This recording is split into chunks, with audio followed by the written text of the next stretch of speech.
See guys, there's a reason why we needed to wait for another Crosshair episode, and this episode was by far the most eye-widening, emotional, and was actually rated the best episodes from the makers themselves. And so there is so much to discuss about this episode, mainly for him, so let's just jump into the review and I'll share my thoughts in the end.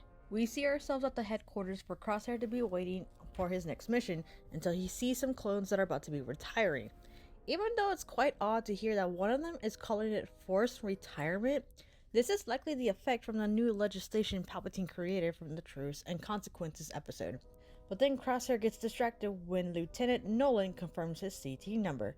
I swear, he is literally placed second after Krell for most hated character because he just hates clones as well, and will get placed at the end of this episode.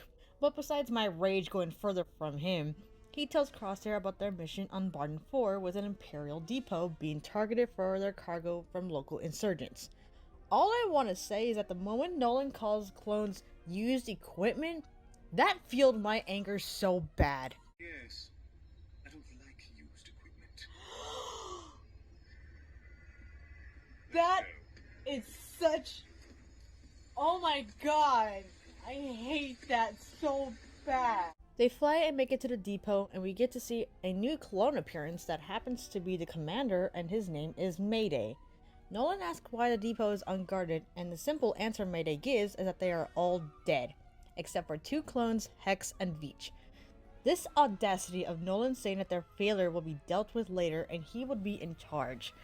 And the fact that Mayday says, in my experience, respect is something to be earned. This is a parallel to when Rex told Ahsoka in their first meeting, in my book, experience outranks everything quote, and I love it so much. The look on Nolan's face when he gets roasted by Mayday being asked how many missions he commanded was just priceless, to say that he had not been on many missions as Commander Mayday has been on. The two clones are tasked to get Nolan situated as Crosshair and Mayday have a moment with each other. Eventually, Mayday and Crosshair go out to get a lay of the land, and that's when Crosshair notices the malfunction of the towers. When Mayday told Crosshair about getting no replacements and told to protect the cargo, Crosshair asks what's inside the crates. Even Mayday doesn't know what's inside of them, and that's when an ice vulture is flying around. Keep this creature in mind later on. Unfortunately, there's been a raider attack on the premises, and they both split off to find the raiders. Crosshair gets his sniper ready to get a heat source of one person going behind the shuttle and the trooper heading for the shuttle until it explodes on sight. Now this is a moment when Crosshair gets a ringing from the blast, and it throws off his eyesight slightly for him to rely on his own eyes to make a shot from the raider running off from the explosion. Crosshair then goes over to find that he made the raider leave a bloody trail and follows it to follow a secret crevice that leads to an underground cave, even when Mayday finds out about this. Back at the depot, we find out that Hex and Veach got killed from the attack, and now Mayday is the last clone of his squad. Nolan is stupidly pissed off that some cargo got stolen, and he now just wants Mayday and Crosshair to go get the cargo back, even when Mayday wants more reinforcements. The two go back towards the cave, following the blood trail that leads them to the now dead raider wearing the squad's uniform. The fact Crosshair made a similar quote on leaving dead weight to his Season 7 Clone Wars self was an interesting parallel of him. They keep going until Crosshair steps on a pressure mine, and Mayday gets the equipment he has to disarm the bomb. It gets deep when he asks the unit Crosshair was in, and when Crosshair told him that Clone Force 99 was gone, I think Mayday took as they were dead, since he makes a comment that they are both survivors. But they were just left. They just left Crosshair. Mayday then gets away from the area to make sure he disarms it right, as he tells Crosshair to remove his foot slowly on his mark. Once he does so, the bomb doesn't go off, and they both make it towards the raiders' camps. With some shots and bombs going off, the raiders get killed, and they both discover what were in the crates: new armor for the Empire troopers. But because of all the firing, it caused an avalanche that made the two very lucky to survive. But not too much for Mayday.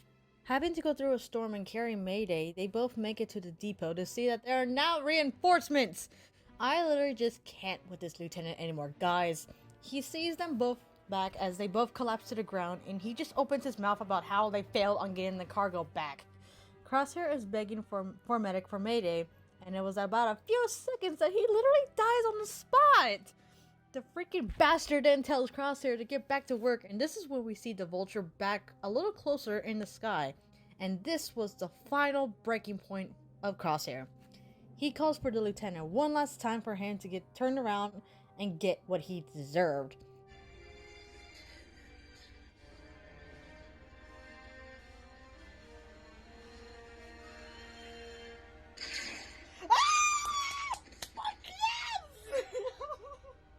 And that's when he collapses into unconsciousness from his last action.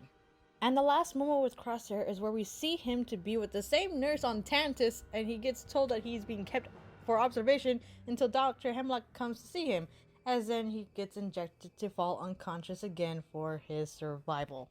The makers were not kidding on how amazing of an episode this was for Crosshair, and this is even D. Bradley Baker's favorite on the story for Crosshair himself. And this is where I'm going to be discussing what likely happened in this episode with Crosshair, my thought process. My thought is that when the explosion happened at the shuttle and he had that ringing noise in his head, this is definitely his chip. Yes, his chip still inside of him, finally diverting off from him. There is no question, without a doubt in my mind, that this was his breaking point from following the Empire, because he would not likely have killed Nolan and he would have left Mayday for dead. But no, we saw a change in Crosshair, and this is called character development from someone who followed the Empire from their chip.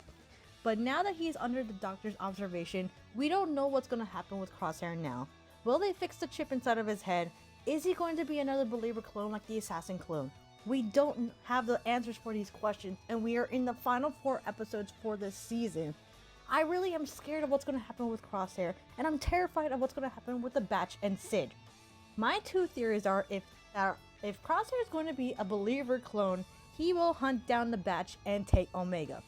Second theory is that Sid might rat on this Batch to the Empire, and they will be taken away, and the Doctor will have Omega to give to Nala Se. And I just want to implicate the symbolism of the wings being represented in this episode, since it was seen with the shot of Crosshair and the 2 rocks behind him, meaning he is now reborn as a new person. There was so much done in this episode, and we can only hope these 4 episodes are worth to complete this season. If you guys have any comments or theories, put them down in the comment section, and I'll see you guys in the next episode review. Bye!